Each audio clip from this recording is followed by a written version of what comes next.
buenos días. La presentación de hoy va a ser sobre efectos adversos de antipsicóticos y su manejo. Tenemos múltiples efectos adversos, pero hoy nos vamos a centrar particularmente en el neurológico. Esto semiológicamente se traduce principalmente en dos tipos de alteraciones motoras extrapiramidales, ya sea con reducción del movimiento, como en el fondo un síndrome rígido kinético, o aumento de movimiento, dando origen a los movimientos involuntarios anormales, que así como grupo se les llama diskinesia. Ahora, dentro de los síntomas extrapiramidales más frecuentes inducidos por antipsicóticos encontramos los agudos, de presentación más aguda, subaguda, y los de presentación más bien crónica. Dentro de los agudos encontramos la distonía aguda, el parkinsonismo, la acaticia y la disquinesia aguda. Y entre los crónicos encontramos la disquinesia tardía, distonía tardía, algunos lo incluyen dentro del grupo de las disquinesias tardías, y acaticia tardía, que sería un fenómeno más bien raro, pero puede ocurrir. Consideraciones con respecto a esto: hay mayor riesgo de movimientos anormales con antipsicóticos de primera generación de alta potencia, y es así como tenemos una graduación de entre los que tienen más riesgo, los típicos de alta potencia, luego los típicos de baja potencia y finalmente los de segunda generación. A modo general, frecuencia general de síntomas extrapiramidales y neuroeléctricos malignos en antipsicóticos atípicos. Ya dijimos que los típicos tienen alto riesgo, entonces vamos con cada uno de ellos. Distonía aguda. Como definición, la distonía es un síndrome de contracción muscular sostenida, que es más bien lento e involuntario, y que causa movimientos repetitivos de contorsión o posturas anormales, los cuales aumentan con la acción. Tiene una prevalencia de aproximadamente un 10% de los pacientes tratados por antipsicóticos, pero si nos centramos en los típicos, presentarían hasta un 25-40% de los pacientes de distonías en agudo, sobre todo con antipsicóticos típicos de alta potencia. Dentro de las características clínicas involucra la contracción sostenida tanto de músculos agonistas y antagonistas, con aumento por la actividad voluntaria. Puede presentar interrupciones rítmicas que da origen a lo que se llama el temblor distónico, cuando el paciente intenta controlarla. Hay contracciones musculares inapropiadas u opuestas ante actos voluntarios específicos, lo que se le denomina distonía de acción. Podrían ocurrir también espasmos de torsión de naturaleza contorsiva y continua, y estas a veces pueden ser dolorosas, ya que son como todas características clínicas de la distonía aguda. Se clasifican en focal cuando ocurre en una sola parte del cuerpo, segmentaria cuando ocurre en dos o más partes con la misma inervación, y generalizada cuando afecta en la mayoría del cuerpo principalmente. Tipos más frecuentes existen de afectación de distintas partes, el cuello, lengua, laringe, mandíbula, la musculatura extraocular, el tronco y las extremidades, y con múltiples alteraciones. Podría también ocurrir alteraciones faringo-laringia, y en ese sentido el espasmo laringio otorga una gravedad importante si es que ocurre, de hecho una acción inmediata. Vamos a ver un poquito más adelante. Factores de riesgo, principalmente hombres jóvenes. Se ha visto que menores de 40 años tienen más riesgo. Niños también. Pacientes con lesiones cerebrales a la base también podrían tener más riesgo. El uso de antipsicóticos de depósito o intramuscular, sobre todo los que tenemos nosotros presentes en nuestro medio, que son de alta potencia, tendrían más riesgo. Alta dosis de antipsicóticos típicos de alta potencia también, y antecedentes de distonía y antecedentes de hipotiroidismo e hipoparatiroidismo a la base. El momento de presentación de la distonía aguda, hasta la mitad de los casos se presentan incluso dentro de los 2 primeros días de inicio del tratamiento. Incluso pueden presentarse hasta, como lo más habitual es como dentro de los 5 primeros días. El modecate particularmente puede provocar incluso distonía dentro de las primeras 12 horas desde la aplicación, particularmente por el pic plasmático que tiene tras la inyección. Manejo. El manejo agudo, la verdad es que tenemos distintas herramientas, dentro de las cuales tenemos pocas disponibles en Chile, particularmente benzodiazepinas es lo que nosotros ocupamos. Acá tenemos la opción de lorazepam o diazepam, uso de presentación EB, y acá hay que tener obviamente la precaución de la depresión respiratoria. Pero en otros lados se ocupan anticolinérgicos, antihistamínicos y relajantes musculares vía endovenosa. En general, cuando ocurre una distonía aguda, se ocupa como mantención antiparkinsonianos orales o benzodiazepinas. Acá solemos ocupar benzodiazepinas por un plazo entre 7 a 10 días. Algunos incluso ocupan profilácticamente benzodiazepinas al inicio de cuando se aplican los antipsicóticos de depósito durante las primeras 2 semanas, sobre todo en pacientes que tienen alto riesgo de desarrollar distonía aguda. El algoritmo de manejo de las distonías siempre es importante explicar la situación al paciente y a la familia, incluso en casos antipsicóticos de depósito uno debiese explicarlo antes. Tranquilizar al paciente, dado que es bastante angustioso para el paciente y la familia experimentar una distonía aguda, aclarar que es un cuadro autolimitado y tratable. Y acá tenemos que nos centramos básicamente en dos lados. Si es laringe, o sea, si hay un espasmo laringeo o alteraciones de la musculatura respiratoria, esto involucra una hospitalización inmediata, una evaluación médica completa, una administración de lorazepam vía intravenosa hasta controlar el cuadro. Por otro lado, otros grupos musculares, acá se ocupan en general las indicaciones que ya les decía. Pasamos ahora a parkinsonismo inducido por fármaco. Algunos hablan de que la principal, como la triada más importante de parkinsonismo sería la bradykinesia, temblor de reposo y rigidez. Pero vamos a ver que también hay otras alteraciones asociadas que también son parte del síndrome parkinsoniano, como la hipoquinesia y las alteraciones de la postura y marcha. 1. Hipoquinesia. Esto es el enlentecimiento generalizado del movimiento, tiene un especial déficit en la iniciación y ejecución de movimientos y genera también pobreza de movimientos como normales. ¿Sí? La bradykinesia se denomina la lentitud generalizada de movimientos, involucra una dificultad en la ejecución de movimientos complejos y las secuencias motoras, y cuando se combina bradykinesia con hipoquinesia nos da origen a la micrografia, a la hipominia y a la hipofanía, que son características del síndrome parkinsoniano. También esto da origen al congelamiento o la suspensión de una secuencia motora tras haberla iniciado, como por ejemplo lo que muchas veces ocurre que vemos en los pacientes en la marcha, o sea que inician la marcha y se quedan como estancados porque no pueden seguir la programación. El temblor de reposo, bueno, el temblor parkinsoniano es un movimiento rítmico oscilatorio producido por contracciones alternadas de agonistas y antagonistas.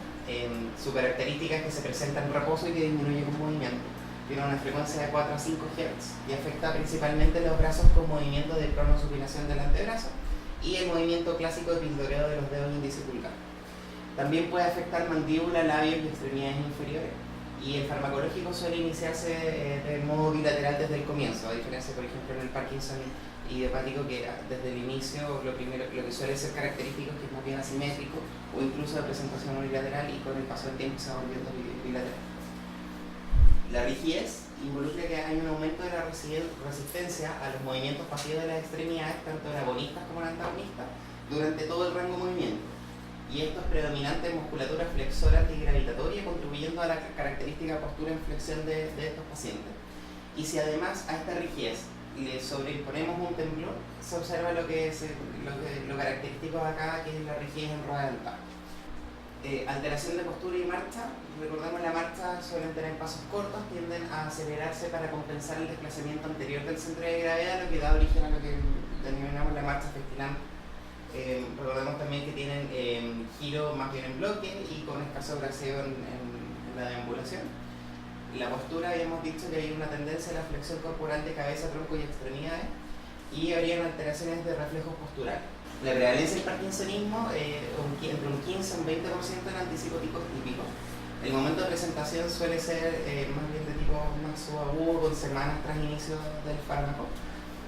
Existen escalas para monitorizar esto, como la Simpson-Andrews Scale, que tenemos acá más o menos los distintos antipsicóticos y su riesgo de síntomas extrapiramidales, donde clozapina o olanzapina, quetiapina serían de los que menos provocan, versus ya alobediol o clorpromazina, que son los que más provocan. Con respecto al manejo en general, tratamos de cambiar típicos por atípicos. Si ya está ocupando atípicos, preferir fármacos con menor potencial de generar síntomas extrapiramidales, fármacos que no tengan esta tan como fuerte y duradera unión a D2. Si está ocupando el paciente antipsicóticos de depósito por mala adherencia, sería deseable cambiar a depósitos de atípicos, que acá en Chile tenemos solamente la risperidona de depósito. En caso de no ser posible los cambios mencionados por los distintos motivos, uno pudiese usar algunos anticolinérgicos, como por ejemplo el tonal. La caricia involucra la presencia de una inquietud visible y subjetivamente incómoda que experimentan los pacientes. Involucra la necesidad de moverse constantemente y se acompaña a menudo de agitación e irritabilidad secundario al distrés que genera esta necesidad de moverse. Se asocia frecuentemente a incumplimiento del tratamiento con antipsicóticos, y en ese sentido es súper importante preguntarlo activamente. E incluso se pudiese asociar con ideación suicida, dado como lo desesperante que puede ser para los pacientes experimentar esta sensación.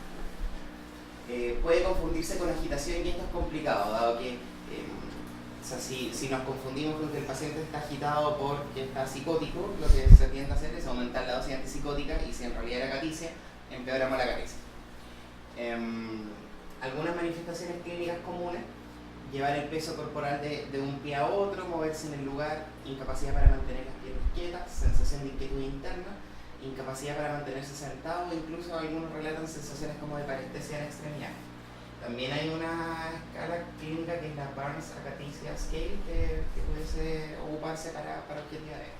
Ahora, esto es un problema común relacionado con el tratamiento de muchos antagonistas dopaminérgicos, pero se puede ver con otros fármacos como carbonato de litio, el uso crónico de mirtazapina y algunos GLPs incluso. Acá tenemos los distintos antipsicóticos atípicos y vamos viendo las distintas prevalencias, donde destaca el aripiprazol con prevalencia entre un 10 a un 30, incidencia de 10 a un 13% en monoterapia en tratamiento agudo en cualquiera de sus indicaciones, pero aumenta hasta un 19 a 25% cuando lo combinamos con litio o valproico, o incluso cuando lo combinamos con antidepresivos en tratamiento de depresión unipolar. Se cree que tendría que ver con difusión de dopaminérgica mesocortical. Cerca de un 50% de la población que presenta caticia presenta también otros síntomas extrapiramidales. La prevalencia llega incluso hasta un 50% de los usuarios con antipsicóticos, y es obviamente más frecuente en típicos que en atípicos. Después, lo que sigue en frecuencia son los antipsicóticos atípicos con unión más fuerte a D2, como por ejemplo risperidona, o con unión D2 mayor que la unión del 5-HT2A, como por ejemplo el aripiprazol. Y es menos frecuente en antipsicóticos con disociación rápida del D2, como por ejemplo la quetiapina o la clozapina. El momento de la presentación, entre el 80 al 90%, ocurre durante las primeras 6 a 10 semanas de tratamiento, y es más probable si ha presentado caticia previamente con antipsicóticos o si hacemos titulación rápida del inicio del tratamiento. Manejo: inicialmente reducir dosis antipsicótica, considerar el uso de benzodiazepina menos transitoriamente mientras bajamos los antipsicóticos. Se podría también ocupar el uso de beta bloqueador no selectivo, como por ejemplo propanolol para este manejo. Si además presenta síntomas extrapiramidales, estaría indicado asociar anticolinérgicos como el Tonaril. Se han probado otros fármacos como la mantadina, la cual tendría efectos muy rápidos, pero también es transitorio, por lo tanto en general no suele ser de primera línea. Mianserina también habría mostrado efectos beneficiosos. Ahora, lo razonable es que si tras reducir la dosis o añadir benzodiazepina, propanolol no cede, habría que cambiarlo por otro antipsicótico con menos potencial de generar este efecto adverso. Finalmente, el último de los efectos adversos que vamos a mencionar hoy día es la disquinesia tardía. Recordemos que el término disquinesia es un término que es ambiguo, no es específico, sino que disquinesia involucra trastorno del movimiento. Ahora, disquinesia tardía se refiere a un trastorno del movimiento que aparece con el uso crónico de fármacos, y que en general el tiempo de presentación suele ser después de 3 meses de iniciado el fármaco. En general, múltiples medicamentos pueden generar disquinesia tardía. Los más frecuentes son los que intervienen con la transmisión dopaminérgica, como esto, pero también existen múltiples fármacos. De hecho, hay una lista súper grande de medicamentos, incluso de uso común, que pueden generar disquinesia tardía. De epidemiología, es difícil encontrar números homogéneos, porque las definiciones, y como les mencioné al principio de la presentación, son distintas para disquinesia tardía, pero finalmente, como a grosso modo, la prevalencia aproximada es del 14% de los que ocupan antipsicóticos típicos. Y a mayor edad la prevalencia aumenta a razón de un 1% anual. La disquinesia bucolingual es más frecuente en poblaciones mayores. Las formas distónicas de la disquinesia tardía son más frecuentes en poblaciones jóvenes. Tiende a haber una cierta predominancia de mujeres sobre hombres a razón de 2 a 1, incluso algunos estudios muestran, pero esto es particularmente cierto para la disquinesia bucolingual. Las formas clínicas, la más frecuente dijimos que era la disquinesia bucolingual, que involucra movimientos de la lengua involuntarios, incoordinados y sin finalidad aparente. Esto puede ser desde movimientos vermiculares de la lengua o exceso discreto de movimientos, hasta una hiperquinesia que puede interferir en el habla, la masticación e incluso la deglución. En general suele incluir movimientos de labios como chupeteos estereotipados y predecibles, Incluso se pueden ver movimientos rítmicos del orbicular de los labios, lo que se da origen a la llamada boca de conejo. Podrían haber movimientos de mandíbula de apertura y cierre, movimientos de protrusión y movimientos laterales, movimientos de masticación, etc. Todos en general estereotipados y predecibles. Puede acompañarse de hiperquinesia de los músculos superiores de la cara también, con exceso de parpadeo y gesticulación excesiva o hasta blefaroespasmos, como lo que se llama el síndrome de Menke. La segunda forma más frecuente es la distonía tardía, que acá involucra para cualquier patrón clínico de distonía como los que vimos previamente, aunque se tendría cierto predominio en los segmentos corporales axiales cérvico-cefálicos. También puede afectar a segmentos de tronco con inclinación lateral, como esa que se denomina el síndrome de Pisa, y alteraciones de la marcha por posturas anómalas como la camptocornia. También se puede ver la marcha del dromedario, que es como balanceo arriba y abajo sobre su eje axial, y los trastornos de la marcha pueden afectar solo a ciertos patrones motores. Incluso, por ejemplo, podemos tener afectación de musculatura axial como que se manifiesta con dificultad en la marcha como hacia adelante, pero si por ejemplo lo hacemos caminar hacia atrás o lo hacemos trotar, no se presentan. Por lo tanto, se pudiesen confundir incluso con trastornos funcionales. Existen otras formas clínicas de disquinesia tardía, las cuales no vamos a ver ahora, pero les cuento que pueden afectar lengua, labios, mandíbula, cuello, tronco, las extremidades superiores e inferiores, orofaringe o incluso la musculatura diafragmática e intercostal. Factores de riesgo de disquinesia tardía: la edad, como dijimos, a mayor edad habría mayor riesgo, sobre todo porque existen también movimientos involuntarios como tipo disquinéticos en adultos mayores que incluso no han ocupado antipsicóticos. Entonces, por supuesto que si tenemos un paciente ocupando antipsicóticos de mucho tiempo, por supuesto que podría tener más riesgo. El sexo, como dijimos, femenino tendría un discreto predominio, particularmente la disquinesia bucolingual. Genéticos, se han estudiado múltiples factores, pero los polimorfismos del gen DRD3 pudiesen tener que ver más con la aparición de disquinesia. Los fármacos, la misma secuencia que hemos visto. Antecedentes personales y familiares de disquinesia tardía u otros trastornos del movimiento. Antecedentes de organicidad previa, particularmente hemos visto que una de las cosas que se ve frecuentemente es la infección por VIH, que pudiese dar una alta prevalencia de esto. Con respecto a trastornos psiquiátricos, habría cierta mayor predominancia de psicosis afectiva versus las no afectivas. Diabetes, igual es importante destacar que la diabetes de por sí puede generar disquinesia, sobre todo de tipo bucolingual. O sea, además con añadirle antipsicóticos mayor riesgo. Haber tenido disquinesias agudas por antipsicóticos otorgaba riesgo. El uso asociado a anticolinérgicos centrales. Fisiopatología, múltiples teorías, no lo voy a marear con esto, solo mencionarles las dos principales. Una es esta, que es la teoría de hipersensibilidad y disponibilidad dopaminérgica. Recordemos que de los ganglios basales, brevemente existen dos vías de procesamiento paralelas, una es la vía directa y la otra es la indirecta. Con respecto a la vía directa, así como el efecto neto de la vía directa, es un efecto estimulador de corteza potenciado por D1. La vía indirecta, así como dentro de todos los efectos netos, principalmente es como inhibidor de la corteza cerebral, y este efecto es inhibido por D2. Por lo tanto, D2 inhibe la inhibición y por lo tanto estimula, ¿cierto? Entonces, si yo bloqueo crónicamente D2, evita que se inhiba la inhibición, por lo tanto el efecto neto sería un efecto hipokinético. Y además aumenta el recambio de dopamina en el estriado, lo cual aumentaría la disponibilidad de dopamina en este nivel. Y recordemos que dado que los antipsicóticos funcionan principalmente bloqueando D2 y no tanto D1, este pool de dopamina estimularía más a la vía directa, donde afectan los D1 y por lo tanto se generaría mayor estimulación cortical e hiperquinesia. ¿Ya? Ahora, esta teoría tiene algunas limitantes y por eso se han visto otras, como por ejemplo la teoría del upregulation postsináptico de D2, en el fondo, que con el bloqueo crónico, como mecanismo compensatorio, la neurona postsináptica aumenta la disponibilidad de receptores y tendría que ver eso con la aparición de disquinesia tardía. Tratamiento: como primera línea, la prevención. Se va a tener claro qué fármacos son los que tienen más riesgo versus los que no. La segunda medida es suspender o cambiar con otro de menor riesgo. Tercera medida, podríamos ocupar algunos fármacos. La verdad es que ninguno es suficientemente efectivo, de hecho, más bien al revés. son más bien discretos los efectos de los fármacos. Se ha visto que el cambio de clozapina pudiese mejorar potencialmente la sintomatología. También se ha descrito que el cambio a quetiapina, dado este mismo concepto de disociación rápida, pudiese ser una alternativa.